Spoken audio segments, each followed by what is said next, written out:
நித்யா மேனன் கேட்ட செருப்படி கேள்வி யாருக்காவது பதில் தெரிஞ்சா சொல்லுங்க. மலையாள நடிகையா இருந்தாலும் இதுவரைக்கும் தமிழ்ல சொந்த குரல்ல பேசி நடிக்கிறவங்க தான் நடிகை நித்யா மேனன்.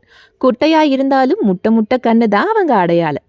அவங்க நடிப்புல வெளிவந்த ஓ காதல் கண்மணி, சைக்கோ, மெர்சல், 24, இருமுகன், திருச்சிற்றம்பலம் உள்ளிட்ட படங்களை மறக்கவே முடியாது. இப்ப ரசிகர்கள் முன்ன ஃபெமிலியர் ஃபேஸா உலா வர அவங்க கேட்ட செருப்படி கேள்விகளால அரண்டு போயிருக்காங்க ரசிகர்கள். அதாவது சாதாரண பெண்களை நீங்க பார்க்கும்போது அவங்கள தொடவோ ஹேண்ட் ஷேக் பண்ணவோ முயற்சிக்கிறது கிடையாது. ஆனா நடிகைனா அப்படி என்ன இலக்காரம் உங்களுக்கு? கை கொடுக்கணும்னு கேக்குறீங்க, தொட ட்ரை பண்றீங்க, இதெல்லாம் நியாயமா? ஒரு சாதாரண பெண்ணை கேட்க தயங்குற விஷயங்களை எங்ககிட்ட ஈஸியா ட்ரை பண்றீங்க, இது எந்த விதத்துல நியாயம்? நாங்க என்ன பொம்மையான கேள்வி எழுப்பியிருக்காங்க நித்யா மேனன்.